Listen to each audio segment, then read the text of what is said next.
வணக்கம். காலத்தின் குரல் நிகழ்ச்சிக்கு உங்களை அன்போடு வரவேற்கிறோம். நேற்றைய தினம் மக்களவையில் எழுத்துப்பூர்வமான ஒரு பதிலை அளிக்கும் வேளையில் பெட்ரோலியத்துறை அமைச்சர் தர்மேந்திர பிரதான் சிலிண்டர் ஒன்றுக்கு மாதந்தோறும் 4 ரூபாய் அளவிற்கு மானியம் குறைக்கப்பட்டு வரும், அடுத்த ஆண்டு ஒரு குறிப்பிட்ட காலகட்டத்திற்குள் மானியமே இல்லாத ஒரு நிலைமை ஏற்படும் என்ற கருத்தை எழுத்துப்பூர்வமாக மக்களவையில் தெரிவித்திருந்தார். இன்று எதிர்க்கட்சிகள் எதிர்ப்பு தெரிவித்தவுடன் மானியம் இல்லை, மானியம் வெட்டு என்று சொல்லவில்லை, மானியம் முறைப்படுத்தப்படும், மானியம் தொடரும், ஆனால் மானியம் முறைப்படுத்தப்படும் என்ற கருத்தை சொல்கிறார்.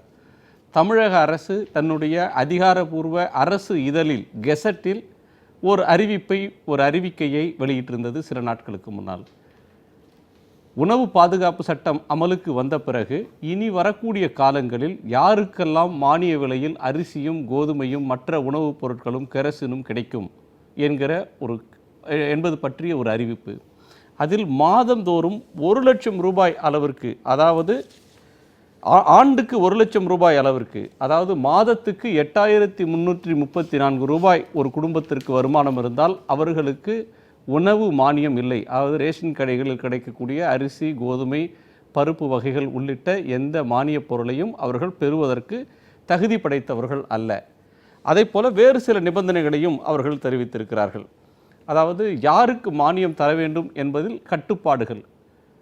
அரசு இதற்கு சொல்லக்கூடிய விளக்கம் என்பது யார் பரம ஏழைகளோ, யார் உண்மையிலேயே ஏழைகளோ அவர்களுக்கு மட்டும் மானியம் போகும், மற்றவர்களுக்கு மானியம் என்ற பெயரில் அரசு பணம் விரயமாகக்கூடாது, லீக்கேஜ் இருக்கக்கூடாது என்கிற ஒரு கருத்தை முன்மொழிகிறார்கள்.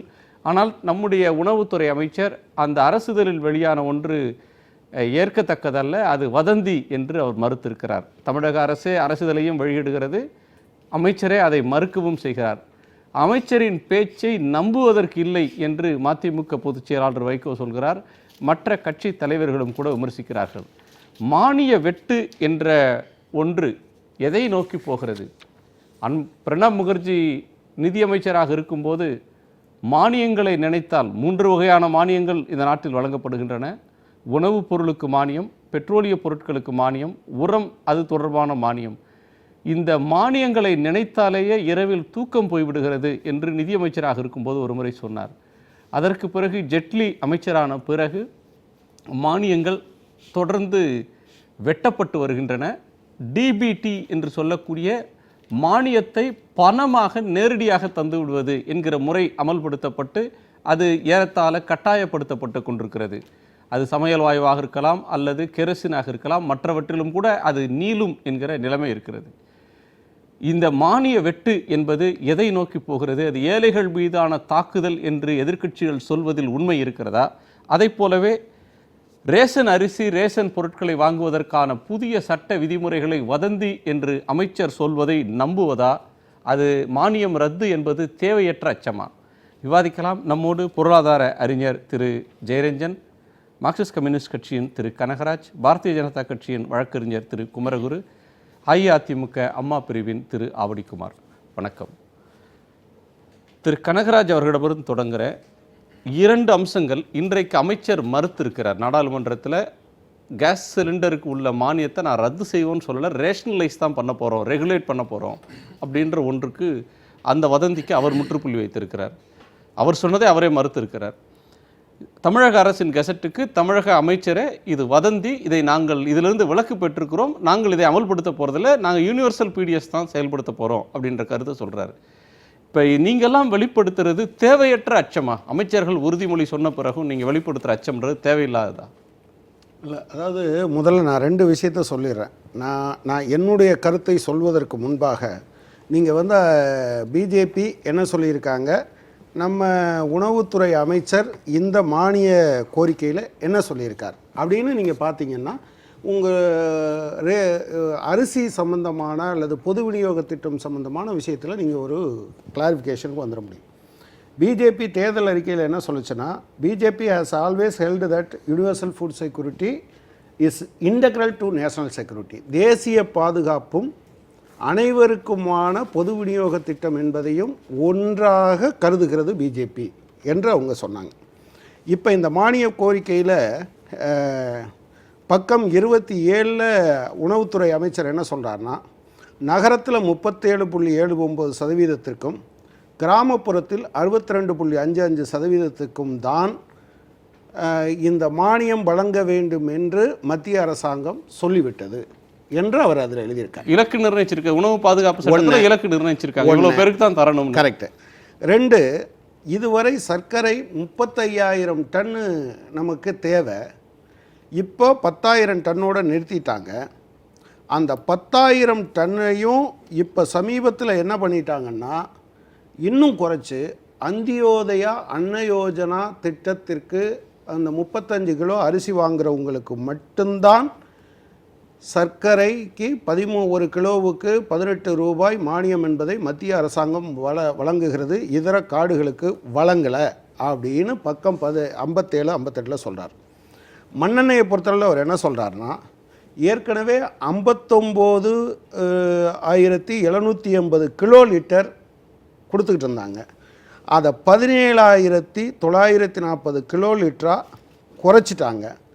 விலையவும் 13 ரூபாய் 8 ரூபாயில் இருந்து 13 ரூபா 60 பைசாவாக மாற்றிட்டாங்க.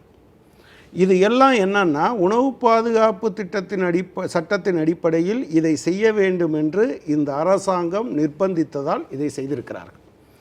எனவே இது மத்திய அரசாங்கத்தினுடைய ஒட்டுமொத்த, அதாவது நீங்கள் மானிய வெட்டுன்னு சொன்னீங்க,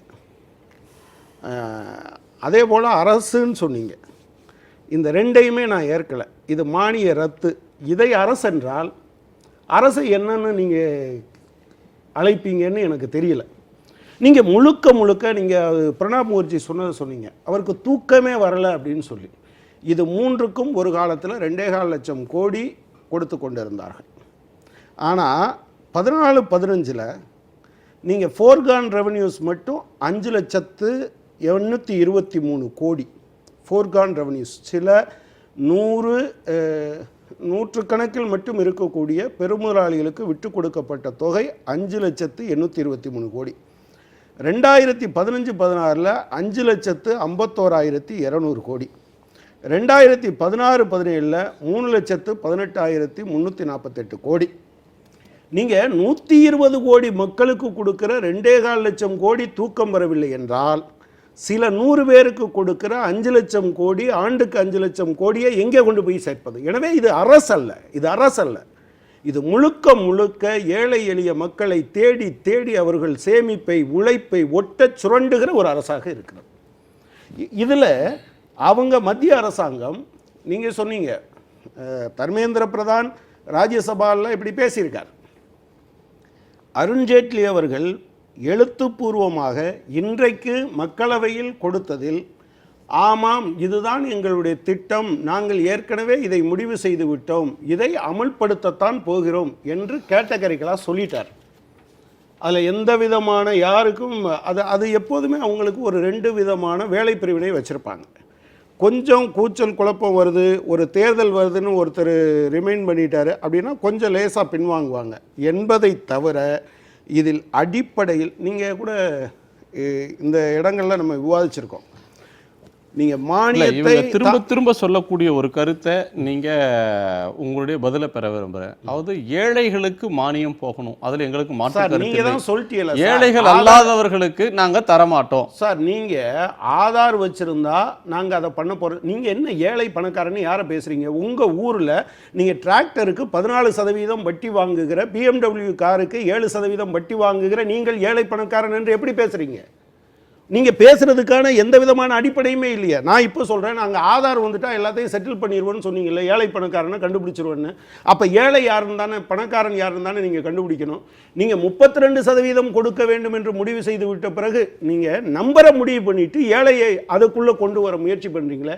நீங்கள் கணக்கெடுப்பு எடுத்த பிறகு நீங்கள் முடிவெடுத்தீங்களா? நகர்ப்புறத்தில் இத்தனை சதவீதம் பேர் தான் ஏழைகள், கிராமப்புறம்னா இவ்வளவு சதவீதம் பேர் தான் ஏழைகள் அப்படின்ற முடிவுக்கு எந்த அடிப்படையில் வருகிறார்கள் அப்படின்றது ஒரு கேள்வி. இன்னொன்று, மானியத்தை தொடர்ச்சியாக குறைத்து கொண்டு அவர் ரத்துன்னு சொல்றாரு. ஒரு மக்கள் நல அரசு மானியத்தை ஏழைகளுக்கு பல்வேறு பிரிவினருக்கு தர வேண்டிய அவசியம் இருக்கு. ஜெயலலிதா அவர்கள் உயிரோடு இருந்த காலகட்டத்தில் மண்ணெண்ணெய் ஒதுக்கீடு குறைவென்றால் அதற்கு எதிராக குரல் கொடுத்திருக்கிறார். அரிசி ஒதுக்கீட்டுக்கு எதிராக குரல் கொடுத்திருக்கிறார். இப்படி ஒதுக்கீடுகள் குறையும் போது குரல் கொடுத்து வந்தாங்க. இப்போ நீங்கள் டைரெக்டாக நாங்கள் மானியத்தை தந்துடுறோம், ஃபில்ஃபரேஜை தடுக்கிறோம் அப்படின்ற பேரில் நீங்கள் செய்கிறதன் மூலமாக பணம் சேமிப்பாகிறதுன்னு சில புள்ளி விவரங்களை சொல்கிறீங்களே தவிர ஏழைகள் பாதிக்கப்படலை, இதனால் நிச்சயமாக ஏழைகள் பாதிக்கப்பட மாட்டாங்க அப்படின்னு சொல்ல முடியுமா? இவ்வளவு லட்சக்கணக்கான ரூபாய் வருவாய் வரக்கூடிய ஒரு பெரிய தேசமாக இருக்கிற ஒரு தேசத்தில் ஏழைகளுக்கு கொடுக்குற உணவுப் பொருளில் கொடுக்குற மானியத்தில் கை வைக்கணுமா? நாங்கள் 2014 நாங்கள் ஆட்சிக்கு வரும்போது மொத்த எல்பிஜி கனெக்ஷன் வந்து 14 கோடி, இங்கே மொத்தமே இருக்கிறது 14 கோடி தான் இருந்துச்சு. அப்போ நாங்கள் சொன்னால் கண்டிப்பாக அதெல்லாம் எல்பிஜி கனெக்ஷன் அதிகமாக்கும். இப்போது 21 கோடி ஆயிருக்கு, 7 கோடி கனெக்ஷன் எக்ஸ்ட்ரா ஆயிருக்கு. இதில் போன வருஷம் 2016 பிரதம மந்திரி உஜ்வாலா யோஜனான்னு ஒரு ஸ்கீம் கொண்டு வந்து எல்லாருக்கும் எல்பிஜி கனெக்ஷன் கொடுக்க போனால் 5 கோடி பேருக்கு பெண்களுக்கு கொடுக்க போகிறோன்னு சொல்லி கிட்டத்தட்ட 2.6 கோடி கொடுத்துட்டோம். இந்த 2.6 கனெக்ஷன் கொடுத்ததுன்னா வெறும் கொடுத்தது இல்லை, கிட்டத்தட்ட 1600 ரூபாய் செலவு பண்ணி அந்த கனெக்ஷனுக்கு உண்டான சப்சிடியும் கொடுத்துட்டோம். அதுவே கிட்டத்தட்ட 4100 கோடி அது செலவு பண்ணியிருக்கோம். என்னென்னா இப்போ பிரச்சனை என்னென்னா, உண்மை ஒத்துக்கிறோம், அதாவது நாங்கள் உள்ளே வரும்போது ஃபுல்லாக க்ளவுட், எது யார் ஏழை யார் பணக்காரங்கன்ற சென்சஸ் எதுவுமே கவர்மெண்ட்டு இல்லை. ஒருத்தர் 5 கார்டு ரேஷன் கார்டு, ஒரு வீட்டில் 5 சிலிண்டர், ஒருத்தர் கல்யாணம் பண்ணிட்டு போனார்னா அவர் ஒய்ஃப் பேரில் 2, இது மாதிரி ஏகப்பட்ட பிரச்சனைகள் இருந்தது உண்மை. அப்போ நீங்கள் நடவடிக்கை எடுக்கும்போது இது போன்ற சின்ன சின்ன பிரச்சனைகள் வரும்னு அன்றைக்கே சொன்னது. ஆனால் இன்றைக்கி என்ன சொல்கிறோம், 14 கோடி இருந்த கனெக்ஷனை இன்னைக்கு 21 கோடி ஆக்கும் போது சப்சிடி 14 கோடிக்கு கொடுத்த சப்சிடி 100 ரூபான்னா இன்னைக்கு 20 ரூபா 20 ரூபா கொடுத்ததுன்னா இப்போ 25 ரூபா தானே ஆகும் ஆட்டோமேட்டிக்காக. நான் என்ன சொல்கிறேன்னா, கண்டிப்பாக மக்களுக்கு சில சிரமங்கள் வரும்னு நான் முதலே சொல்கிறேமே. சிரமங்கள் எதுக்கு வருதுன்னா, இது உங்களை அடையாளம் கண்டுபிடிக்கிறதுக்கு. ஆனால் கம்யூனிஸ்ட் வந்து என்னென்னா, அவங்களுக்கு எப்படின்னா ஏதாவது பிரச்சனைன்னா மொத்தமாக போட்டு கலப்பிட்டுருணும். என்னென்னா, நல்ல காலம் வருதுன்னு சொன்னீங்க, அச்சேதின் ஆகையேன்னு சொன்னீங்க, நல்ல காலம் வருதுன்னு நீங்கள். ஆனால் இப்போ சிரமம் வரும் தாங்கிக்கோன்னு சொல்லுங்க. சிரமம் வரும்னு சொல்லலை. இப்போது கணக்கெடுக்கும் போது ரேஷனலைஸ்டுன்னு சொல்லியிருக்காரு. என்ன அர்த்தம்? அதை வந்து கரெக்டான பகுத்தறிந்து கரெக்டாக சொல்லுவோம். இன்னைக்கு வருது, இன்னைக்கு 4 ரூபா ஒரு மாதத்துக்குன்னா மார்ச் மாதம் வரைக்கும் 4 ரூபா எல்லாரும் சப்சிடி ரிவைஸ் பண்ணிட்டு இதில் 2.5 கோடின்றது 5 கோடி ஆக்கும் போது பெண்களுக்கு உண்டான அது தனியாக கொடுக்குறோம்.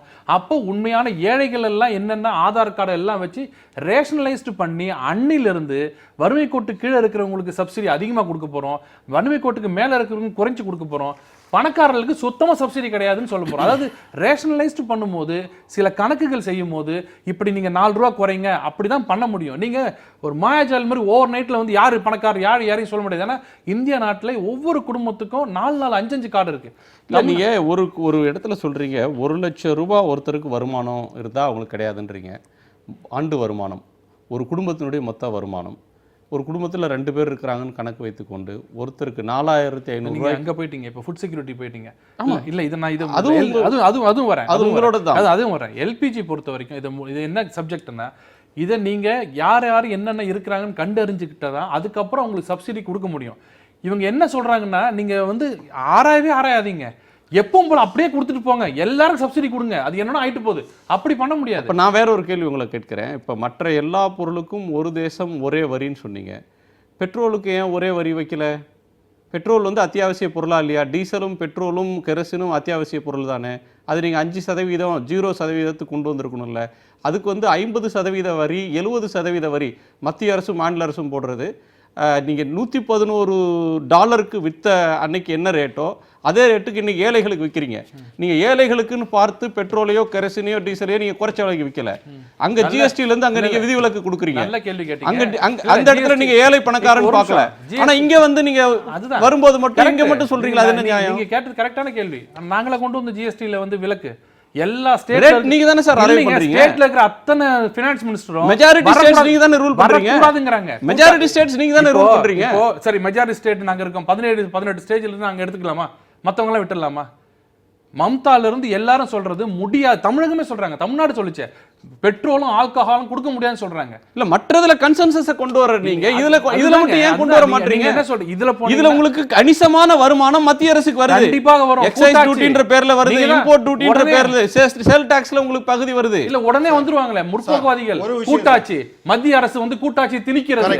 அத்தனை ஃபினான்ஸ் மினிஸ்டர் வச்சு பேசுறாங்க. நான் என்ன சொல்றேன், ஒரே நிமிஷம் இத தயவு செஞ்சு இத நீங்க பாருங்க. இது உங்க ஆள் சொன்னது இல்லைங்க, முடிச்சிருங்க. நான் சொல்றது கேரளால இருக்கிற ஃபினான்ஸ் மினிஸ்டர் தானே சேர்மன். அவங்க எல்லாரும் சேர்ந்து இதை மட்டும் விட்டுருங்க, கூட்டாட்சி தத்துவம் எல்லாரும் கேட்கறாங்க விட்டுருங்கன்னு சொல்லி ஆல்கஹால், சிகரெட், பெட்ரோல் எல்லாம் நீங்க தானே கேட்டீங்க. ஆல்கஹாலையும் சிகரெட்டையும் நீங்க வந்து அது வந்து அதுல கிடைக்கிற வருமானம் அது ஒரு பாவச் செயல்ல இருந்து அதிகமான வருமானத்தை போடுறது, புகையிலை போடுறதுன்றது காலங்காலமா இருந்துட்டு இருக்கிறது. பெட்ரோல் சர்வதேச சந்தையில விலை குறைஞ்சாலும் இந்தியால விலை குறைய மாட்டேங்குது. விட்டுருங்க, 28% தான். அவங்க என்ன சொல்றாங்க தெரியுங்களா, 28 கொண்டு வந்தீங்கன்னா 14 ஆயிடும். ஸ்டேட்டுக்கு 14, சென்ட்ரலுக்கு 14. அப்படி வேண்டாம், எங்களுக்கு 52% எங்களுக்கு மட்டும் வேணும்னு கேட்கறாங்க. அவங்க ஸ்டேட் கவர்மெண்ட் கேட்கறாங்க, நம்ம ஸ்டேட் கவர்மெண்ட் கேட்கறது இல்ல. இல்லங்க, அது உண்மை கிடையாது. நீங்க வந்து இப்போ ஸ்டேட் எவ்வளவு வாங்கிட்டு இருக்காங்க இந்த இருக்கு எக்ஸக்கர்ல. நீங்க இது வந்து petroleum planning and analysis cell கொடுத்துருக்கிறது. நீங்கள் ஆட்சி பொறுப்புக்கு வந்த 13-14ஆம் ஆண்டில் மத்திய அரசாங்கத்துக்கு நீங்கள் எக்ஸைஸ் டியூட்டி மூலமாக வருமானம் 77,000 கோடி. இந்த 16-17 மட்டும் 2,42,691 கோடி பெட்ரோலிய பொருட்கள். நான் என்ன கேட்குறேன் அப்படின்னு சொன்னால், நீங்கள் சதவீதத்தில் சொல்லுங்க. சதவீதத்தில் 231%. நீங்க சதவீதம் 52%. எனக்கு இன்னொரு கேள்வி இருக்கு. நீங்க சொல்றது ஒரு பாயிண்ட். நான் கேட்கிறது, நீங்க அரசு பெட்ரோல் விலையை நிர்ணயிக்கணும் அப்படின்ற காலம் போய் பெட்ரோல் கம்பெனிகளே நிர்ணயிச்சுக்கலாம்னு அவங்களுக்கு வந்து டீசலுக்கு முதல்ல பெட்ரோல் கொடுத்து அதுக்கப்புறம் டீசலுக்கும் கொடுத்து இப்போ டெய்லி நீங்களே நிர்ணயிச்சுக்கலாம்னு சொல்லிட்டு இப்போ மக்கள் தலையில அந்த வரி அந்த சுமை குறையாம பாத்துக்கிறதுன்றது நியாயமா அப்படின்ற கேள்வி இருக்கு. நான் திரு கனகராஜ் நான் ஜெயரஞ்சன் பேசிட்டு வந்துடுறேன் ஒரே செகண்ட். திரு ஜெயரஞ்சன், இந்த 2 அம்சங்களையும் விரிவாக ஆய்வு செய்தவர்ன்ற முறையில் நான் உங்களை கேட்கணும். வருமான வரி செலுத்தக்கூடியவர் ஒருவர் இருந்தால் கூட அவருக்கு ரேஷன் கடையில் பொருட்கள் மானிய விலையில் கிடைக்காது. தொழில் வரியை செலுத்துகிறவர் ஒருவர் இருந்தாலும் கிடைக்காது. எந்த கம்பெனியிலையாவது பணியாற்றுறவங்க, ஓய்வு பெற்றவங்க, மத்திய அரசு, மாநில அரசு, மாநகராட்சி எதில் வேலை பார்த்துருந்தாலும் அவங்க குடும்பத்தாருக்கு கிடைக்காது. ஏசி வச்சுருந்தா அவங்க குடும்பத்துக்கு மானியம் கிடையாது ரேஷன் கடையில். 3 ரூம் ஒரு வீட்டுக்குள்ளே இருந்ததுன்னா கண்டிப்பாக கிடையாது அவங்களுக்கு மானியம். இந்த ஏதேனும் எந்த சட்டத்தின் கீழேயாவது எந்த கம்பெனியாவது நீங்கள் ரெஜிஸ்டர் பண்ணியிருந்தீங்க ஒரு வணிக நிறுவனத்தைன்னா கிடையாது. ஆண்டு வருமானம் அனைத்து ஆதாரங்கள்லேருந்தும் பெறக்கூடிய ஆண்டு வருமானம் 1 லட்சத்துக்கு அதிகமாக இருந்துச்சுன்னா அந்த குடும்பத்துக்கு ரேஷன் பொருள் கிடையாது அப்படின்ற விதிமுறை நோட்டிஃபிகேஷனில் இருக்குது. அமைச்சர் அது வதந்தி, நாங்கள் விதிவிலக்கு பெற்றுட்டோம்னு சொல்கிறாரு. இதில் அமைச்சர் சொல்கிறத நம்புறதா, நம்ம கெசட்டில் சொல்கிறத நம்புறதா? மானியம் குறைப்பு அப்படின்றது எதை நோக்கி போகுது? டார்கெட் பிடிஎஸ், யார் ஏழையோ அவரை மட்டும் பார்த்து மானியம் தர்றோம் அப்படின்னு சொல்கிற ஒன்று இதுவரையிலும் நம்முடைய நாட்டில் எங்கேயாவது வெற்றி பெற்றிருக்கிறதா?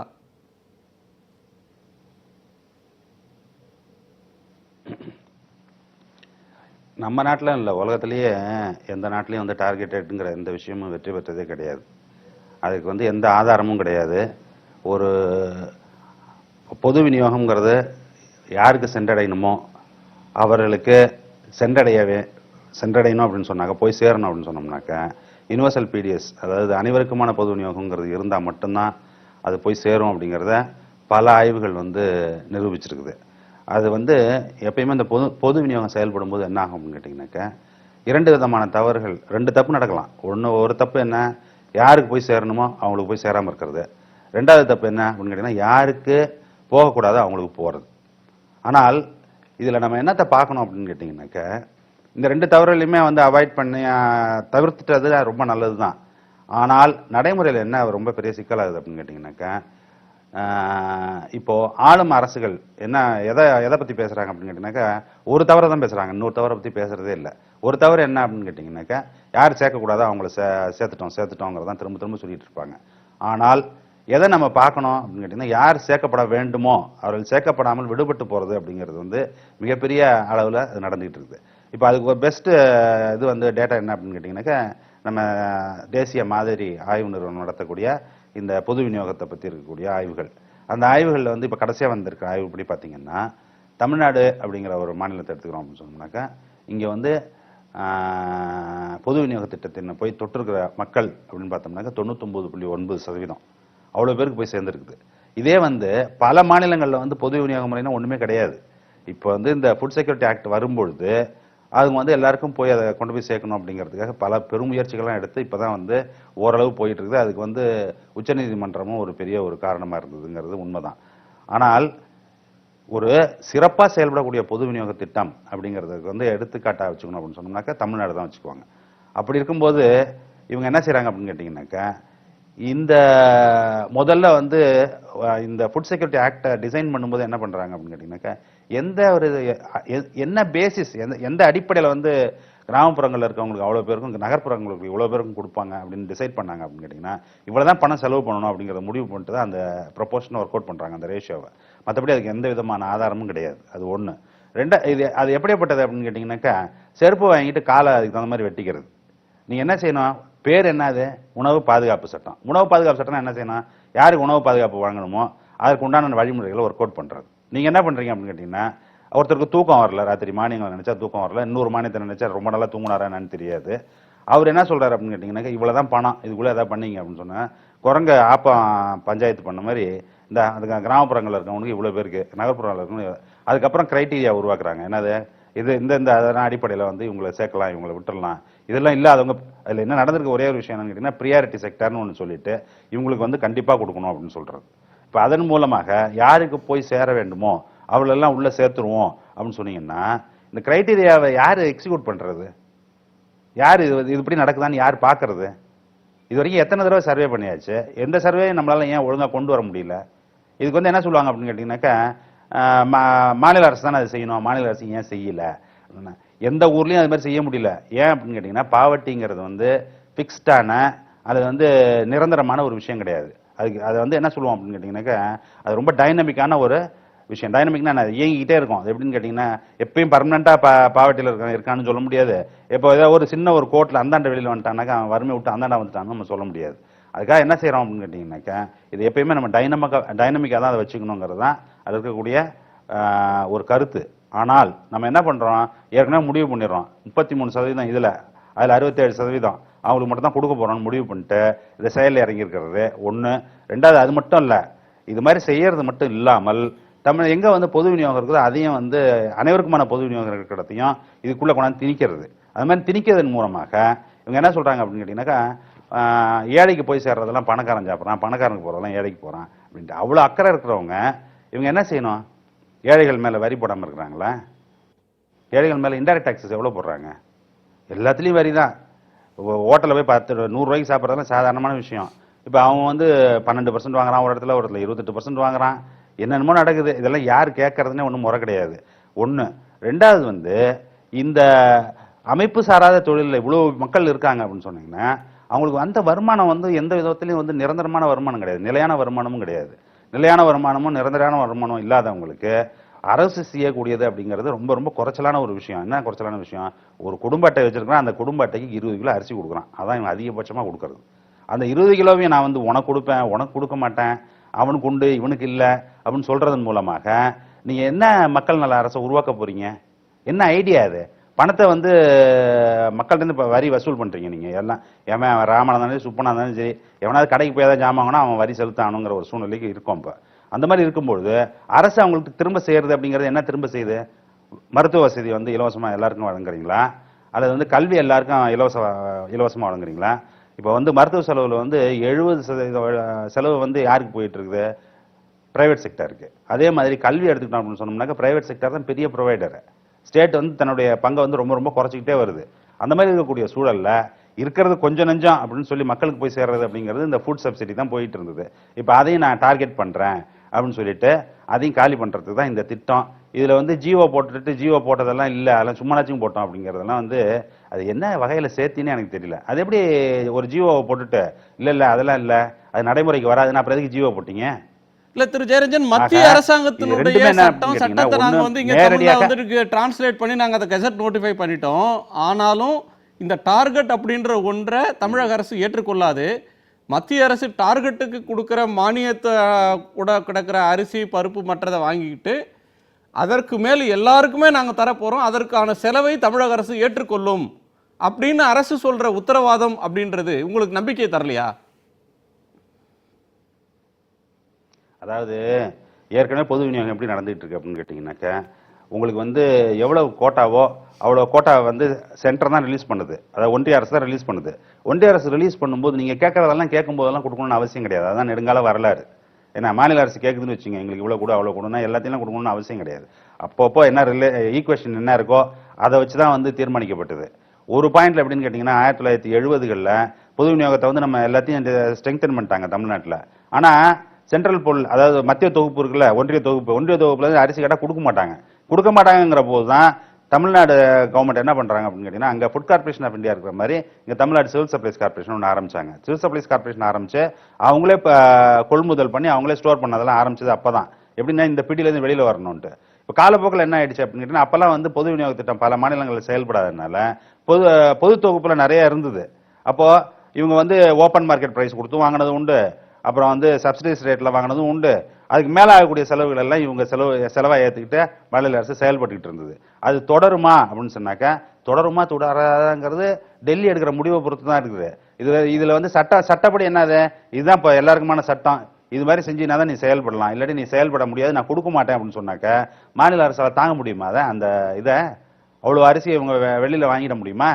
இப்போ ஏற்கனவே 4000 கோடி 4500 கோடி வந்து உணவு மானியமாக மாநில அரசு வழங்குது, அனைவருக்கும் இலவசமாக கொடுக்கறதுங்கிறதுக்கு.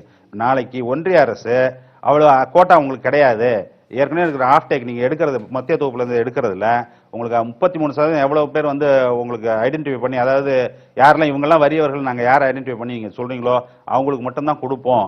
அதுவும் சீலிங் இருக்குது. என்னது, கிராமப்புறத்தில் இவ்வளோ பேர் தான் கொடுப்போம், நகர்ப்புறத்தில் இவ்வளோ பேர் தான் இருக்குன்ட்டு.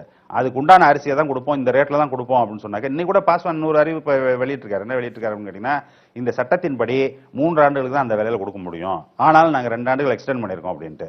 இப்போ அடுத்த வருஷம் அதை அதிகமாக்குறாங்க அப்படின்னு சொன்னாக்க தானாவே நிதிச்சுமை இவங்களுக்கு அதிகமாக போகுது. ஒன்று. ரெண்டாவது வந்து ஜிஎஸ்டியிலேருந்து வரக்கூடிய வரி வருவாய் இவங்களுக்கு என்ன வரப்போகுதுங்கிறத பற்றி எந்த மாநிலத்துக்கும் தெரியாது என்ன வரும்ன்ட்டு.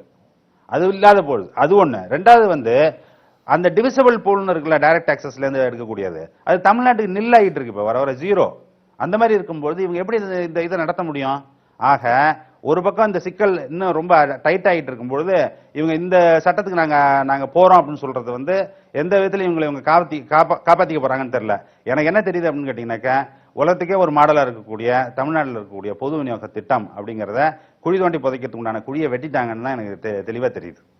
குழி தோண்டி புதைக்க பார்க்கிறீர்கள், அது உங்கள் பதில்?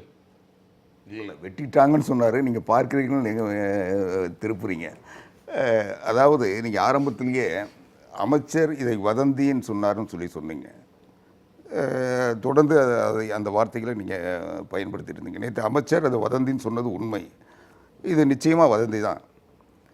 ஏன்னா இன்றைக்கு அரசு ஆணையில் தெளிவாக இருக்குது. இப்போது தேசிய உணவு பாதுகாப்பு சட்டத்தின் விதிகளின்படி தான் இப்போ இந்த ஏற்கனவே போட்ட உத்தரவுகள் அடிப்படையில் மறுபடியும் அந்த கெசட் நோட்டிஃபிகேஷன் தெளிவாக இருக்குது. நீங்கள் subsection 1 of section 40 of the national food security act, நான் முடிச்சிடுறேன். தமிழ்ல இருக்க அந்த ஜீவோ சொல்லுங்க. நான் இல்லை, the governor of Tamil Nadu hereby makes the Tamil Nadu food security rules 17. The draft of the same have been previously published. ஏற்கனவே அது வெளியிடப்பட்டிருக்கு. அதில் இப்போ இவங்க ரெக்வயர்டு சப்செக்ஷன் தான் போட்டிருக்காங்க. இந்த சப்செக்ஷன் கூட எதுக்கு போட்டாங்கன்னா, இந்த ஸ்டேட் ஐயா ஆவடி குமார் வந்து அந்த ஜியோவில் 3வது லைன் 4வது லைனில் படித்தா தெரியும். எப்படி அப்படின்னு கேட்டிங்கன்னா, அதில் தெளிவாக என்ன சொல்கிறாங்கன்னா, இது டார்கெட்டட் பிடிஎஸ்ன்னு வார்த்தையை பயன்படுத்திருக்காங்களா இல்லையான்னு கொஞ்சம் பாருங்களேன். இல்லை, அது பயன்படுத்திருக்காங்க. நான் சொல்ல வரேன், கிரைட்டீரியாவை டிசைட் பண்ணுறது எதுக்கு பண்ணுறாங்கிறத டார்கெட்டட் பிடிஎஸ்ன்னு அவங்க மென்ஷன் பண்ணியிருக்காங்க. ரொம்ப நீங்கள் சொல்றது சரி, யூனிவர்சல் பிடிஎஸ் நீங்கள் சொல்றது டார்கெட்டட் பிடிஎஸ் வரப்போகுதுங்கிறது இல்லை. அவர் சொல்கிறது உண்மைதான். நான் சொல்ல வர்றது என்னன்னா, இது எல்லாமே இந்த தேசிய உணவு பாதுகாப்பு சட்டப்படி பயன்படுத்துகின்ற அந்த பயனாளிகளுக்கு விதிமுறைகள், அது வந்து இந்தியா முழுக்க ஒன்று தான். நாம் வந்து அதில் இன்னும் சொல்லப்போனால் அனைத்து இந்திய அண்ணா திராவிட முன்னேற்ற கழகம் புரட்சித் தலைவி அம்மா அவர்கள் இந்த ஆரம்ப நிலையிலிருந்து இந்த தேசிய உணவு பாதுகாப்பு சட்டத்தை எதிர்த்து வந்திருக்கோம். அன்றைக்கு காங்கிரஸ் திமுக கூட்டணி அரசாங்கம் கொண்டு வந்த போது முழுமையாக ஏற்று வாக்களித்திருக்கிறோம். அதையெல்லாம் அது நிறைவேறின போது கூட நாங்கள் ஏற்றுக்கல. 2016 தான் ஏற்றுக்கிட்டாங்க. 2014 எல்லா மாநிலம் ஏற்றுக்கிட்ட பிறகு கேரளாவும் தமிழ்நாடும் ஏற்றுக்காமல் இருந்தது. அதுக்கு பிறகு 2000 வேறு வழி இல்லைன்னு ஏற்றுக்க வேண்டிய சூழ்நிலை வந்தது. இந்த இதுவில் கூட அன்னைக்கு கூட உணவு பிரின்சிபல் செக்ரட்டரி டு கவர்மெண்ட் 2027-10-16 போட்ட ஆர்டரில் க்ளீனாக ஒரு implementation of national food security acts இந்த ஸ்டேட், அதில் identification of priority holders guidelines இஷ்யூடுன்னு பண்ணியிருக்காரு. அதில் தெளிவாக சொல்கிறாரு இருக்கவங்ககிட்ட. அதில் தமிழ்லேயே இருக்குது. முன்னுரிமை குடும்பங்களை கண்டறிவதற்கான வழிகாட்டுதல்.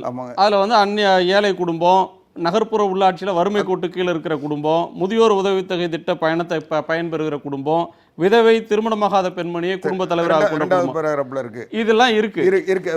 யாரெல்லாம் விட போறீங்க, யாரு கிடைக்காதுன்றது பாருங்க. 3வது பேராகிராஃப் பாருங்க. 3வது பேராகிராஃப்ல சொல்லுங்க. கிராமப்புற பகுதியில் இருக்கிறவங்களுக்கு இருக்கு. அதுக்கு அடுத்து குடும்பங்களை நீக்குதலுக்கான அடிப்படை விதிகள். ஆமாங்க, அதுதான் பிரச்சனை. இப்ப இல்ல அதையே இந்த 2016 ஆர்டர் இருக்கு பாருங்க, ஜியோ இருக்கு. அந்த ஜியோவில் நம்ம நுட்பங்களுக்குள்ள போகணும். என்ன சொல்ல வரேன், நீங்க இப்ப அந்த ஜியோட சாராம்சத்தை நான் சுருக்கமா சொல்லிடுறேன். அதாவது குறிப்பிட்ட இனம் கண்டு இவ்வளவு பேருக்கு மட்டும் தாங்க. கிராமப்புறத்துல 66% நீங்க சொல்றது வேற, நான் சொல்றது வேற. நீங்க இது சொல்றதெல்லாம் அந்த 75% ரூரல் பாப்புலேஷன் அதெல்லாம் போட்டு 62.55% கிராமப்புறத்துலேயும் 37.79% நகர்ப்புறத்துலேயும் கண்டறியப்பட வேண்டும். அது டோட்டலாக எவ்வளோ வருதுன்னா இது வந்து 50.55% டோட்டல் தமிழ்நாடு ஆவரேஜ் பண்ணீங்கன்னா 50 பேர், பாதி பேருக்கு கிடைக்கும், பாதி பேருக்கு கிடைக்காது. நான் சொல்ல வரேன். அதாவது இன்றைக்கு நம்முடைய பொது விநியோக திட்டத்தில் பயன்பெறுகின்ற பயனாளிகளில் 50.55% மட்டும்தான் தேசிய உணவு பாதுகாப்பு சட்டப்படி தேர்ந்தெடுக்க முடியும். ஆனால் மாநில அரசாங்கம் நேரடியான கேள்விக்கு வரேன். நீங்க சொல்ல வரது எனக்கு புரியுது. நான் எளிமையா உங்கள்ட்ட ஒரே ஒரு விஷயம் தான் கேட்கிறேன். ஒரே ஒரு விஷயம் தான் கேட்கிறேன். நான் முடிச்சிடுறேன். இல்ல ஒரே நிமிஷம். நீங்க ஒரே செகண்ட் ஒரு நிமிஷம் ஒரு வார்த்தை அமைதியா இருந்தா நான் சொல்லிடுவேன். அதாவது தேசிய பாதுகாப்பு சட்டப்படி உணவு பாதுகாப்பு சட்டம் தமிழ்நாட்டில் செயல்படுத்தப்படுகிறது. அது போக எஞ்சியுள்ளவர்களுக்கு தமிழ்நாடு பொது விநியோக திட்டத்தின்படி உணவுப் பொருட்கள் மாநில அரசாங்கம் தங்களுடைய சொந்த நிதியிலிருந்து வழங்கி கொண்டிருக்கிறது. இதுதான். இது வந்து இந்த சட்டம் வந்தப்பவே அதுக்கு ஆர்டர் போடப்பட்டிருக்கு. இன்றைக்கு இன்னும் சொல்ல போனா தேசிய உணவு பாதுகாப்பு சட்டத்தில் 1 கிலோ அரிசி 3 ரூபாய்க்கு விற்கணும். 3 ரூபாய்க்கு உங்களுக்கு கொடுப்பாங்க. அதுதான் மாநில அரசு கொடுப்பாங்க. நீங்க அதுக்கு கீழே நீங்க அதுக்கு மேலேயே வித்துக்கலாம், குறைவாக வித்துக்கலாம். அது உங்களுடைய பிரச்சனை. அவங்க நிர்ணயித்த தொகை 3 ரூபாய். நீங்க உங்களுக்கு இருக்கிற நிதி சுமையில இந்த மத்திய அரசினுடைய தொகை குறையிற நேரத்துல உங்களால சமாளிக்க முடியுமா? நான் அதான் சொல்றேங்க. அதான் ஒரு இடைவேளை பிறகு பேசுறேன். இல்ல நான் முடிச்சிடுறேன். இந்த 3 ரூபாய்க்கு இந்த 50.55% பயனாளிகளுக்கு வாங்க முடியும் மத்திய அரசாங்கம் கிட்ட இருந்து. மற்றவர்களுக்கு 8 ரூபாய் 30 காசு 15 ரூபாய் மார்க்கெட் ரேட்ல நீங்க வாங்கணும். அதை வாங்கி கொடுத்துட்டு இருக்கோம். இதுதான் நடந்துகிட்டு இருக்கு. வாங்கி தர முடியுமா? கொடுத்துக்கிட்டே இருக்கோம். வாங்கி தர முடியுமா? இல்ல கொடுத்துட்டு இருக்க 2016 இருந்து இன்னைக்கு வரைக்கும் நடைமுறையில் இருக்கு. அதாவது உணவு பாதுகாப்பு சட்டத்துக்காக அது போடப்பட்ட விதிமுறைகள். ஆனால் தமிழ்நாட்டினுடைய பொது விநியோக திட்டம் என்பது சிறப்பு நிலையில் இருக்கிறது. நீங்க அதுக்கு போதுமான நிதி இல்லாதனால தான் ஒரு இடைவேளை பொது விநியோக திட்டத்தை ஒரு சிறிய இடைவேளைக்கு பிறகு பேசுவோம். நீங்க வந்து மத்திய அரசு மானிய விலையில் 50% பேருக்கு தான் தருவோம் அப்படின்னு சொல்லியிருக்கு. அந்த மானியமும் குறிப்பிட்ட சில ஆண்டுகளுக்கு தான் உங்களுக்கு தரப்போறோம் அப்படின்றதையும் சொல்லியிருக்கிறாங்க. குறிப்பிட்ட சிலரை இனங்கண்டறிந்து அதிலிருந்து வெளியேற்றுங்கன்னு சொல்றாங்க. நீங்க எல்லோருக்கும் தருவோம்னு சொல்றீங்க. அதற்கான நிதி ஆதாரம் உங்களுக்கு இருக்கா? ஒரு ஆண்டுக்கு ஒரு டெல்லியை கை காட்டிட்டு எங்கள்கிட்ட பணம் இல்ல, டெல்லி இப்படி சொல்லிடுச்சுன்னு சொல்லிட்டு கைவிரிக்கக்கூடிய சூழல் வராதான்றதான் இப்ப இருக்கக்கூடிய கவலை. ஒரு இடைவேளைக்கு பிறகு பேசலாம். ஒரு சிறு இடைவேளைக்கு பிறகு காலத்தின் குரல் தொடரும். Chennai race bank exam coaching institute வழங்கும் காலத்தின் குரல் ஒரு சிறிய இடைவேளைக்கு பிறகு. Chennai race bank exam coaching institute வழங்கும் காலத்தின் குரல் தொடர்கிறது. உலகத்துக்கே பொது விநியோக திட்டம் எடுத்துக்காட்டு இது. அமர்த்திய சென் போன்றவர்கள், ஜான் ரீஸ் போன்றவர்கள் தமிழ்நாட்டுடைய பிடிஎஸ் சிஸ்டத்தை அது அடுத்தடுத்து வந்த அது அதிமுக ஆட்சி ஆனாலும் திமுக ஆட்சி ஆனாலும் இதுக்கு கவனம் செலுத்தி இருக்கிறாங்க. எல்லா ஊர்கள்லையும் எல்லா மக்களுக்கும் உணவுப் பொருள் கிடைக்கிற ஒரு சூழல் ஏற்பட்டிருக்கு. உலகத்துக்கே ஒரு முன்னோடின்னு சொல்கிற ஒரு விஷயத்தை குழி தோண்டி புதைக்க பார்க்குறாங்க. குழி தோண்டி புதைக்கிறதுக்கான முயற்சி இது அப்படின்ற ஒரு கடுமையான விமர்சனத்தை ஜெயரஞ்சன் முன்வைக்கிறார். இல்லை, எங்களுடைய நிதி ஆதாரத்திலிருந்து நாங்கள் ஏற்கனவே என்ன செஞ்சோமோ அதை நாங்கள் தொடர்ந்து செய்ய போகிறோம், மக்களுக்கு பாதிப்பு வராமல் அது தடுப்போம்னு திரு ஆவடிக்குமார் சொல்கிறார். உங்கள் பார்வை இதில் என்ன? ஜெயரஞ்சன் சார் சொன்னது இதுக்கு மேலே கடுமையான வார்த்தை ஒன்றும் இருக்கிறது மாதிரி தெரியல, அதனால் அதோட நிறுத்திட்டார். நான் இதுக்கு முன்னால் சார் சொன்னதுக்கு ஒரு விஷயத்துக்கு நான் சொல்லிடணும்னு நினைக்கிறேன். அடுத்து இதுக்கு வரேன். இது திரு ஜவடேக்கர் அவர்களுடைய வார்த்தை. இது என்ன வரிங்க? ஜிஸ்யா வரி. அதாவது அவுரங்கசீப் முஸ்லீம்கள் அல்லாதவர்கள் மீது போட்டதாக சொல்லப்பட்ட வரியை இந்த பெட்ரோல் பொருட்கள் மீது வரி விலை கூட்டிட்டாங்கங்கிற போது ஜவடேக்கர் சொன்னது. நான் என்ன கேட்குறேன், அதில் எந்த விதமான இதுவும் இல்லாமல் ஒட்டுமொத்தமாக நீங்கள் இன்றைக்கி கைவிட்டீங்க. உங்களை என்ன சொல்கிறது, என்ன பெயர் சொல்வது? நீங்கள் அதுக்கு நேரடியாக பதில் சொல்லணும்னு நினைக்கிறேன். ரெண்டாவது, நீங்கள் சொன்ன இதில் என்ன நேர்மை இருக்குது? ஃபுட் செக்யூரிட்டி, நீங்கள் எந்த ஒரு பிரச்சனையாக இருக்கட்டும், உணவு பாதுகாப்பு அனைவருக்குமானது என்பதுதான் தேசிய பாதுகாப்பு. இந்தியாவில் இருப்பதில் எந்த இடத்தில் மிகச் சிறப்பான பொது விநியோக முறை இருக்கிறதோ அதை நாங்கள் கடைப்பிடிப்போம். இது உங்கள் தேர்தல் அறிக்கையினுடைய 15வது பக்கம். நீங்கள் ஃபுட் செக்யூரிட்டி ஆக்டெல்லாம் வந்த பிறகு அது 2013 வந்துருச்சு. இது 2013 சொல்கிறீங்க. 2013 சொல்லும்போது இவ்வளவு கேட்டகரிக்கலாக சொல்லிவிட்டு அதை இல்லாமல் பண்ணுவதற்கான உங்கள் நோக்கம் என்ன? நீங்கள் தவறாக பண்ணுறவங்க முறைகேடாக பயன்படுத்துகிறாங்கன்னா ஆதார் வந்த பிறகு அதுவெல்லாம் சரியாயிரும்னு சொன்னீங்க.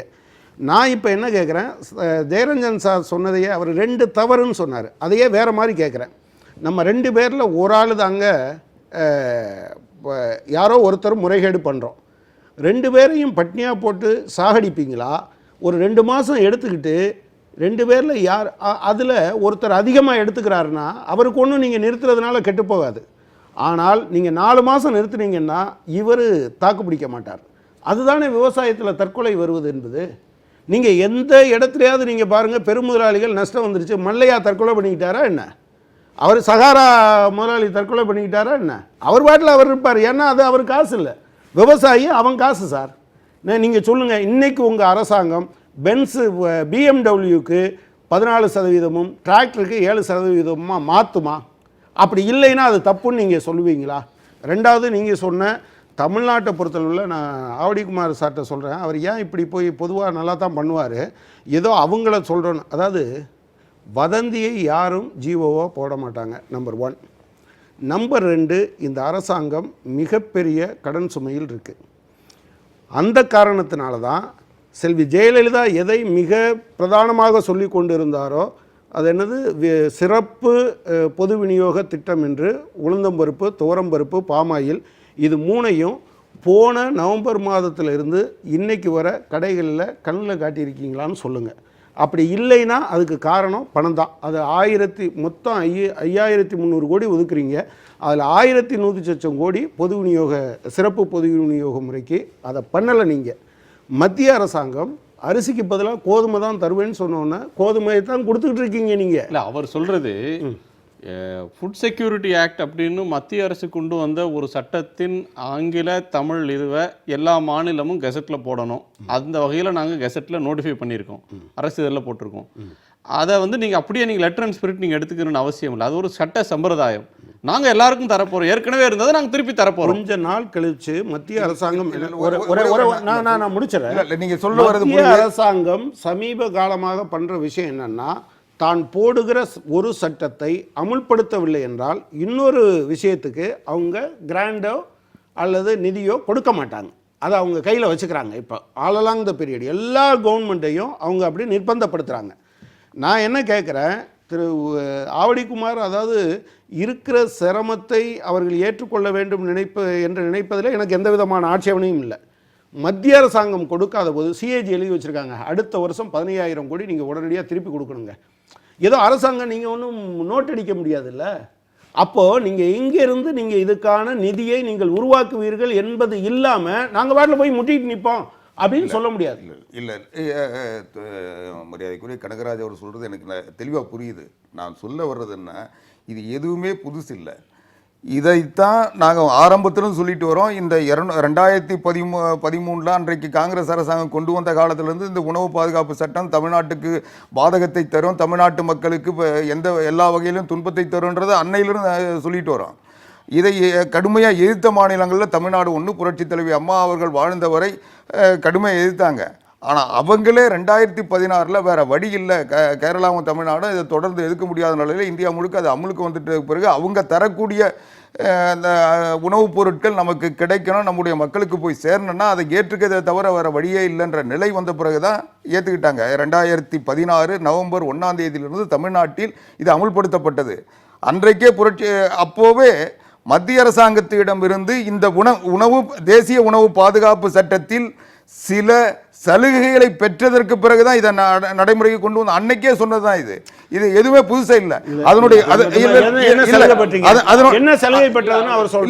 இல்ல சலுகை என்பது அவர்களுடைய இதுவே அமல்படுத்துறதுக்கு மேற்கொண்டு இன்னொரு ஆபத்து இருக்கு. நீங்க பேசுற இதே சட்டத்தின் நீட்சியா இன்று மாலை ராம்விலாஸ் பாஸ்வான் அவர்கள் உணவு அமைச்சர் ஒன்னு சொல்றாரு, அரிசியை 2 ரூபாய்க்கும் அரிசியை 3 ரூபாய்க்கும் கோதுமையை 2 ரூபாய்க்கும் தர்றோம்.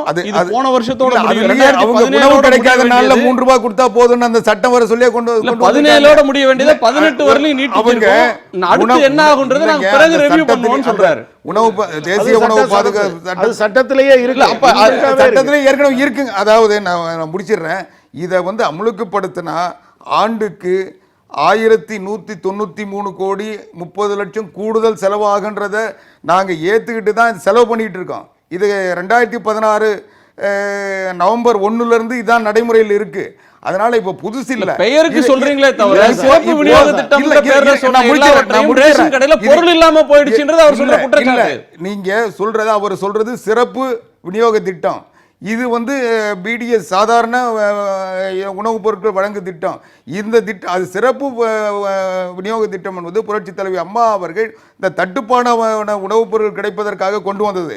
அதுல அவர் சொல்றது வேற. இது நான் முடிச்சேன். ஒரே ஒரு இதை பொறுத்த வரைக்கும் உணவு பாதுகாப்பு சட்டம் வேற, தமிழ்நாட்டினுடைய பொது விநியோக முறை வேற. தமிழ்நாட்டின் பொது விநியோக முறையில் இன்றைக்கு உணவு பாதுகாப்பு சட்டத்தை இணைத்து நாங்கள் செயல்படுத்தி கொண்டிருக்கிறோம். அதனுடைய இழப்புகளை மாநில அரசாங்கம் ஏற்றுக்கொண்டிருக்கிறது. சொல்லும்போது பொதுவான விநியோகம் கிடையாது, அது எப்படி ஏற்றுக்க முடியும்? ஒரு பணக்காரனுக்கும் ஏழைக்கும் பொதுவாக எல்லாருக்கும் ரேஷன் அரிசி கிடைக்கும், எல்லாருக்கும் பருப்பு கிடைக்கும், பாமாயில் கிடைக்கும்னா அது கிடைக்கூடாதுன்னு தான் எங்களோடது. இல்ல ஜெயரஞ்சன் சொன்ன ஒரு கருத்துல பாத்தீங்கன்னா எனக்கு அதுல ஒரு இது வருது என்னன்னா, அத்தியாவசியமான பொருள் குடும்பத்துக்கு 1 லட்சம் ரூபாய் வருமானம் முடிவு பண்றீங்க. இன்றைக்கு அவருக்கு 1 லட்சம் ரூபாய் வருமானம் வருது. அடுத்த மாசம் அவருக்கு 1,10,000 ரூபாய் வருது. அடுத்த வருஷம் வந்துருது. அவர் அடுத்த வருஷம் ஏழையிலிருந்து பணக்காரர் ஆயிடுறாரா? அவருக்கு இன்னைக்கு 20 கிலோ அரிசி கிடைக்கும், அடுத்த வாரம் 20 கிலோ அரிசி கிடைக்கும். அதுக்கு தான் வாரம் ஒரு மாசத்துக்கு ஒருத்தர் பணக்காரரா இருப்பாரு, அடுத்த மாசம் ஏழை ஆயிடுவாரு. அந்தியோதயா இந்த அன்ன யோஜனான்னு ஸ்கீம்ல கொண்டு வரதுக்கு காரணம் ரொம்ப கடைநிலையில் இருக்கிற மக்களுக்கு முதல்ல உணவு கொடுக்கணும். அதுதான் ஃப்ரீயா கொடுக்கணும். 1 ரூபா நீங்க சொன்னீங்க பாருங்க, நீங்க 1 லட்சம் சொல்லிட்டு அப்படியே ஸ்கிப் ஆகுறீங்க. இவர் முதல்ல சொல்றாரு 1 லட்சம் நான் ஸ்கிப் பண்ணல, ஜீவோல இருக்குறத நான் சொல்றேங்க. மல்லையா தற்கொலை பண்ணிட்டாரா ரொம்ப அழகா கேட்டாரு. அடுத்த முரண்பாடு பாருங்க, மல்லையாவுக்கும் கிடைக்கணுமா ரேஷன் அரிசி, கடைக்கோட்டில் இருக்கணும் கிடைக்குமா ரேஷன் அரிசி? அது கொடுக்க முடியாது. நாங்க என்ன சொல்றோம், இவங்களெல்லாம் எலிமினேட் பண்றதுக்கு ஒரு டார்கெட் 1 லட்சம் ரூபாய் அப்படின்னு சொல்றாங்க. மாநில அரசு முடிவு பண்ணிட்டோம் 1 லட்சம் ரூபான்றது கிடையாதுங்க. எத்தனை பேர் இருப்பாங்க? அது சொல்லுங்க. அவங்க தற்கொலை பண்ணிக்கலன்னா அவங்களுக்கு ரேஷன் அரிசி கிடையாது. மல்லையா போன்ற 25% நம்ம இந்தியாவில் மோர் தென் ரிச் பணக்காரர்கள் அப்படி சொல்லக்கூடிய அளவுக்கு வசதியானவங்க 20% இருக்கான்றாங்க. அந்த 20% ஏன் கொடுக்கணும் நம்ம? ஆனா ஒரு பக்கம் இவங்க கொடுக்க கூடாதுன்றாங்க, ஆனா ஒரு பக்கம் ஏன் கொடுக்க கூடாதுன்றாங்க. கேரளால 1 லட்சம் ரூபாய், கேரளால கேளுங்க, முதல்வர் சொல்லிருக்காரு 1 லட்சம் ரூபாய்க்கு மேல இருந்தா ரேஷன் அரிசி கிடையாதுன்றாங்க. அங்க ஒரு நியாயம், இங்க ஒரு நியாயம். இல்ல ஒரே ஒரு விஷயம் தான் நான் உங்ககிட்ட கேட்கிறேன். நீங்க ரெண்டையும் வேற மாதிரி சொல்றீங்க. அதாவது பெரும் முதலாளிகளுக்கு இவ்வளவு கொடுத்துக்கிட்டே இருக்கீங்களே, அவங்களுக்கு ஒன்றும் பிரச்சனை இல்லையே. ஆனால் விவசாயி தற்கொலை பண்ணிட்டு இருக்கான். இந்திய நாடு முழுவதுக்கும் வெறும் 72,000 கோடி மட்டும்தான்.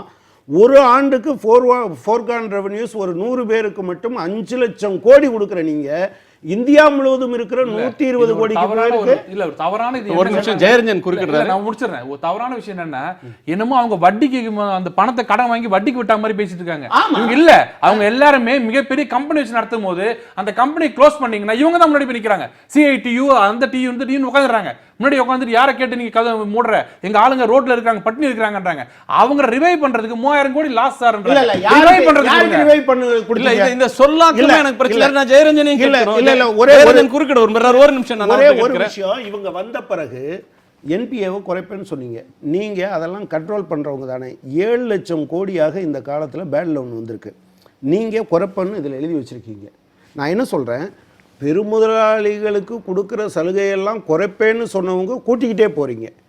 ஏழைகளுக்கு பொது விநியோகத்தை நீங்க உணவு பாதுகாப்பு சட்டத்தை மீறி நாங்க யுனிவர்சல் பிடிஎஸ்னு சொன்னவங்க. நீங்க இந்த இது உங்க தேர்தல் அறிக்கை சார். நீங்க முதல்ல சொன்னது இது உங்க தேர்தல் அறிக்கையா? என்ன வரா கடன், நகை வாங்கின கடன் வரா கடன் வச்சோமா?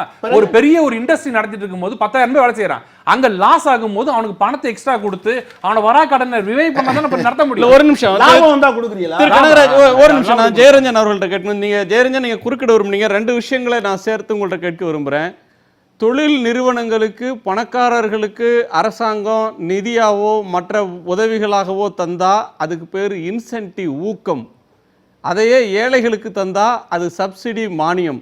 ஊக்கம்ன்றது கௌரவமான ஒரு சொல். இன்சென்டிவ் கௌரவமான சொல், மானியம் இழிவான கொச்சையா பயன்படுத்துகிற ஒரு சொல். அப்படி ஒரு இந்த சொல்களுக்கு உள்ள ஒரு அரசியல் இருக்கு. உங்களை நான் நேரடியாக கேட்கிறது, டிபிடி அப்படின்னு சொல்லி நாங்கள் ஏழைக்கு நேராக அந்த பணம் போகணும், அவருடைய வங்கி கணக்கிலேயே அந்த மானியத்தை செலுத்துகிறோம் அப்படின்னு அவங்க சொல்கிறதுல உங்களுக்கு என்ன பிரச்சனை இருக்குது? இது 1 ஆண்டு 2 ஆண்டு காலமாக இதை வந்து உரம் யூரியாவில் தொடங்கி சமையல் கேஸ் வரையிலும் டைரக்ட் பெனிஃபிட் டிரான்ஸ்ஃபர்னு சொல்கிறாங்க. அப்படி செய்யறதுல என்ன பாதிப்பு வந்துருச்சு? எதனால் நீங்கள் எதிர்க்கிறீங்க? அதை புரிஞ்சுக்கணுன்னா முதல்ல நீங்கள் என்ன தெரிஞ்சுக்கணும்னு கேட்டிங்கனாக்கா, மானிய சுமைன்னு ஒரு வார்த்தையை பயன்படுத்துகிறோம்ல, அதுலேருந்து அதை புரிஞ்சுக்கலாம். என்ன அப்படின்னு கேட்டிங்கன்னா, ஒரு பழைய நிதியமைச்சர் ஒருத்தர் ராத்திரியில் தூக்கம் வரலன்னு சொன்னீங்கல்ல, அவருக்கு ஏன் தூக்கம் வரலங்கிறாரு அப்படின்னு கேட்டிங்கன்னா, இதை சுமைன்னு நினைக்கிறதுனால தூக்கம் வரல. எதை? இந்த மானியத்தை வந்து சுமையாக நினைக்க வேண்டியது. சரி, அப்போது நீங்கள் என்ன பண்ணுவீங்க அப்படின்னு கேட்டிங்கனாக்கா, இதெல்லாம் எதுக்காக கொடுக்கப்பட்டது? முதல்ல எதுக்காக கொடுக்கப்பட்டது அப்படின்னு கேட்டிங்கன்னா, அவ்வளோ விலை இன்டர்நேஷ்னல் லெவலில் வந்து பெட்ரோ பாலிட்டிக்ஸ்னால விலை ஏறிக்கிட்டே போகும்போது நம்ம விவசாயியால் உணவு உற்பத்தி பண்ண முடியாததுனால நம்மளுடைய நாட்டினுடைய செக்யூரிட்டி, அதாவது பாதுகாப்பே பெரிய கேள்விக்குறி ஆகிடும். அப்படிங்கும்பொழுது அவ்வளோ செலவானா பரவாயில்ல, எப்படி டிஃபென்ஸுக்கு செலவு பண்ணுறோமோ அது மாதிரி தான் அதுவும் அப்படின்னு நினச்சி இந்த பெட்ரோலிய பொருள்லேருந்து வரக்கூடிய உரத்துக்கு வந்து அவ்வளோ பெரிய மானியத்தை கொடுத்து நம்ம கொடுத்துக்கிட்டு இருந்தோம். இப்போ என்ன பண்ணுறோம் அப்படின்னு கேட்டிங்கன்னாக்கா, நீ எக்கெடுக்கனாலும் கெட்டு போய், எனக்கு அதை பற்றி பிரச்சனை இல்லை, இது எனக்கு சுமையாக இருக்குது அப்படின்னு சொல்லிட்டு இப்போ அவனுக்கு வந்து விலை ஏற்றிக்கிட்டே போகிறோம். ரைட்டு. இப்போது நீங்கள் என்ன சொல்கிறீங்கன்னு கேட்டிங்கன்னா, இந்த இது வந்து நேராக அவன் அக்கௌண்ட்டுக்கு போயிடும் அப்படின்னு சொல்கிறீங்களே, அதில் நீங்கள் ஒரு விஷயத்தை ஒத்துக்கிறீங்களா? என்ன அப்படின்னு கேட்டிங்கன்னா, அரசு வந்து இத்தனை சதவீதம் உன்னுடைய விலையில், அதுக்கு உண்டான விலையில் இவ்வளவு சதவீதம் வந்து நாங்கள் மானியமாக வழங்குவோம் அப்படின்னு நீங்கள் சொல்லுவீங்களா? அப்படி சொல்லணும். நீங்கள் என்ன தெரியுமா செய்யணும்? இன்ஃப்ளேஷனுக்கு அதை இண்டெக்ஸ் பண்ணணும். இன்ஃப்ளேஷனுக்கு இண்டெக்ஸ் பண்ணுறது அப்படின்னு சொன்னாக்கா, இன்றைக்கி 1000 ரூபாய் விற்கிற பொருள் நாளைக்கு 1500 ரூபாய் ஆயிடுச்சுனாக்கா, நீ 50% கொடுக்குறேன், நான் 50% கொடுக்குறேங்கிறத ஒத்துக்குவீங்களா? அதுக்கு ஒத்துக்கிறதே கிடையாது. எந்த டைரக்ட் பெனிஃபிட் ட்ரான்ஸ்ஃபர் ஆட்களும் இண்டெக்ஸுக்கு ஒத்துக்கவே மாட்டாங்க. என்ன செய்வாங்க அப்படின்னு கேட்டிங்கனாக்கா, இப்போ கொடுப்போம், அவங்களுக்கே தெரியும் என்னன்னு கேட்டிங்கன்னா 3 வருஷத்தில் அதுக்கு ஒன்றும் மரியாதை, அதுக்கு ஒன்றுமே கிடையாது, வேல்யூவே கிடையாது. இப்போ உரத்துக்கு அப்படி தானே ஆச்சு. என்ன ஆச்சு அப்படின்னு கேட்டிங்கன்னா, டைரக்ட் பெனிஃபிட் ட்ரான்ஸ்ஃபர்னு சொன்னீங்க. இப்போ விவசாயி எந்த விவசாயி வேணாலும் போய் கேளுங்க, என்ன தெரியுமா சொல்லுவான்? இது வந்து வருஷம் எங்களுக்கு கூட்டிகிட்டு தான் போகுது அந்த சுமை அப்படின்ட்டு. இந்த சுமை என்ன பண்ணுறான் அப்படின்னு கேட்டிங்கனாக்கா, அவன் இவன்ட்ட இருந்த சுமையத்துக்கு அவன் தலையில் வச்சாச்சு. 1. 2வது வந்து இவங்க இந்த வார்த்தையை பயன்படுத்துகிறாங்கல்ல, என்னன்ட்டு, இது யார் பயன்படுத்த வேண்டிய வார்த்தை? என்ன, இது எங்களுக்கு சுமையாக இருக்குன்ட்டு. இப்போ கனகராஜ் கேட்குறாரு, தோழர் கனகராஜ் கேட்குறதுக்கு வந்து குமரகுரு சார் என்ன சொல்கிறாரு அப்படின்னு கேட்டிங்கனாக்கா, இது வந்து இன்சென்டிவைஸ் பண்ணியிருக்கோம் நாங்கள் இத்தனை லட்சம் கோடியை கொடுத்து அப்படின்ட்டு. இவ்வளோ இன்சென்டிவைஸ் பண்ணதுக்கு என்ன காரணம்? எம்ப்ளாய்மெண்ட் நாட்டில் வந்து எங்களால் இன்வெஸ்ட் பண்ண முடியல, ப்ரைவேட் இன்வெஸ்ட் பண்ணுவாங்க, ப்ரைவேட் இன்வெஸ்ட் பண்ணுறதுக்கு நாங்கள் இன்வெஸ்ட்மெண்ட் கொடுக்குறோம் அப்படின்னு சொல்லிட்டு. உங்களால் போதுமான அந்த அளவுக்கு வேலையை உற்பத்தி பண்ண முடிஞ்சிருக்குதா? போன வருஷம் நீங்கள் உற்பத்தி பண்ண வேலைகளுடைய எண்ணிக்கை எவ்வளவு? அதை பற்றி கேட்டாக்க ஸ்டாட்டிஸ்டிக்ஸ் தப்புன்னு அடுத்த ஒரு கதை ஒன்று ஆரம்பிச்சு அதுக்கு ஒரு கமிட்டி ஒன்று போட்டிருக்கீங்க. டேட்டாவே தப்புன்னு சொல்லிட்டோம்னாக்கா அது தீர்ந்து போச்சு அந்த பிரச்சனை. அப்போது நீங்கள் என்ன அப்படின்னு கேட்டிங்கன்னா, ஸ்ட்ரக்சுரலாகவே எதை நோக்கி நம்ம போயிட்டு இருக்கோம் அப்படின்னு கேட்டீங்கன்னாக்கா, அரசு அப்படிங்கிறது வந்து ஒரு வியாபார நிறுவனம் எப்படி செயல்படுமோ அது மாதிரி செயல்படுற சூழ்நிலையை நோக்கி போயிட்டு இருக்கோம். ஒரு வியாபார நிறுவனம் நடத்துறவங்க தான் என்ன சொல்லுவான் அப்படின்னு கேட்டிங்கனாக்கா, இது வந்து தேவையில்லாத செலவு, இது தேவையான செலவு அப்படின்னு சொல்லிட்டு. ரெண்டாவது வந்து யாருக்கு இன்சென்டிவ் போய் சேரணுமோ அவங்களுக்கு தான் போய் சேரணும் அப்படிங்கிறது வந்து என்ன அப்படின்னு கேட்டிங்கன்னா, நம்மள்ட்ட இருக்கிற ஒரு பொது புத்தி இருக்குது. என்ன பொது புத்தி இருக்குது அப்படின்னா, இந்த மாதிரி வந்து தேவையில்லாதவன் அனுபவிக்கிறான், தேவையானவன் அதை தேவையானவனுக்கு போய் சேர மாட்டேங்குது அப்படின்னு சொல்லிட்டு. சரி, இதில் நம்ம செய்ய வேண்டியது என்ன அப்படின்னு கேட்டிங்கன்னா, அதுக்கு உண்டான பதில் எதில் இருக்குது அப்படின்னு கேட்டிங்கனாக்கா, எங்கே யூனிவர்சல் பிடிஎஸ் வேலை நடக்குதோ அங்கே தான் வந்து இந்த பிரச்சனைகள் வராதுங்கிறது. அனைவருக்குமான பொது விநியோகத்தை பற்றி சொல்லும்போது என்ன சொல்லுவோம் அப்படின்னு கேட்டிங்கனாக்கா, எவன் வேணா வாங்கி வாங்கி வீணாக்குறான், எவன் வேணா வாங்கி வாங்கி வீணாக்குறான், இதெல்லாம் திரும்ப திரும்ப சொல்லிட்டு இருப்போமே தவிர, யாருக்கு போய் சேரணுமோ அவனுக்கு கண்டிப்பாக போய் சேரும் அப்படிங்கிறது அதில் சொல்லப்பட வேண்டிய பாயிண்ட், செலிப்ரேட் பண்ண வேண்டிய பாயிண்ட். அதை விட்டுட்டு ஒரு கணக்கு புள்ள சொல்ற மாதிரி எவன் வேணா எடுத்துட்டு போறான், எவன் வேணா எடுத்துட்டு போறான், அதான் சோஷியல் ஜஸ்டிஸ்ன்னு சொல்றீங்களா நீங்க? கேட்டாக்கா அம்பானி வந்து அரிசி வாங்கிட்டு போயிடுவாரு, மல்லையா வந்து அரிசி வாங்கிட்டு போயிடுவார். இது ஒரு ஆர்குமெண்ட்டா? அம்பையா வாங்கினா எத்தனை அம்பானி இருக்காங்க, எத்தனை மல்லையா இருக்காங்க நாட்டில் வாங்கிட்டு போறதுக்கு? ஆனா இந்த நாம்ஸை வச்சு நீங்க போய் ஃபிக்ஸ் பண்ணிட்டு வா அப்படின்னு சொன்னீங்கன்னா எத்தனை பேர் விடுபட்டு போவான், எத்தனை பேர் படையெடுக்கிறது, எத்தனை ஆபீஸ்க்கு போய் நிக்கிறது? அதுக்கு உங்களுக்கு அவ்வளவு ஈஸியா சேர்த்துக்குவாங்களா உடனே? டார்கெட்டட் பீடிஎஸ் நடக்கிற ஸ்டேட்ல என்ன தெரியுமா, டார்கெட்டட் பீடிஎஸ் ஸ்டேட் இருக்கிற இடத்துல எல்லாம் என்ன செய்வாங்க அப்படின்னா, இத்தனை கார்டு தான் சொல்லுவாங்க, அத்தனை கார்டுக்குள்ள தான் நீங்க இருந்தீங்கன்னா இல்ல தப்பிச்சீங்க, இல்லன்னு சொன்னாக்க புதுசா கார்டுக்குள்ளே போக முடியாது நீங்க. இதையே உங்களுடைய நிறைவு கருத்தை எடுத்துக்கிறேன், சுருக்கமாக நிறைவு செய்யலாம். உங்களுடைய கருத்து.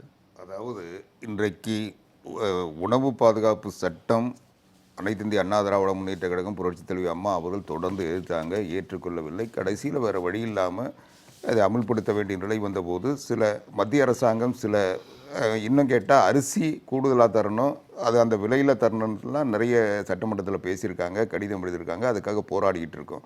மத்திய அரசாங்கத்திலிருந்து அந்த இழப்புகளை பெறுவதற்கு அல்லது நிதியுதவி பெறுவதற்கு முயற்சி எடுத்துகிட்டு இருக்கோம்.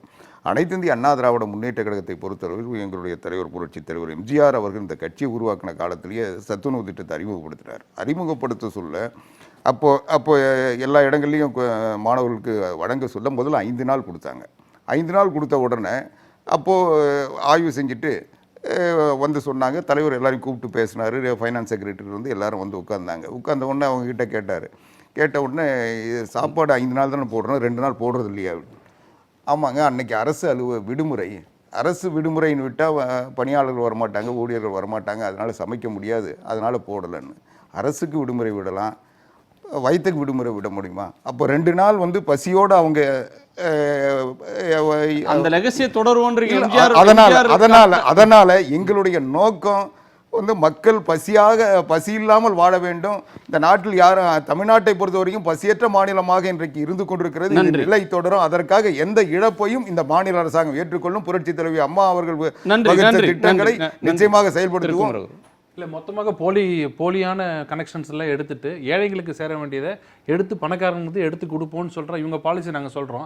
ஆனால் இவங்க அதெல்லாம் வேண்டாம், எல்லாருக்கும் எல்லாம் கொடுங்கன்னு இப்போ பணக்காரர்கள் சொல்கிறாங்க. அந்த பணக்காரன் வாங்கி இங்கே கொடுத்தா அது எப்படி எல்லாம் அவங்க மட்டும் தனியாக வாழலாமாங்கிறாங்க.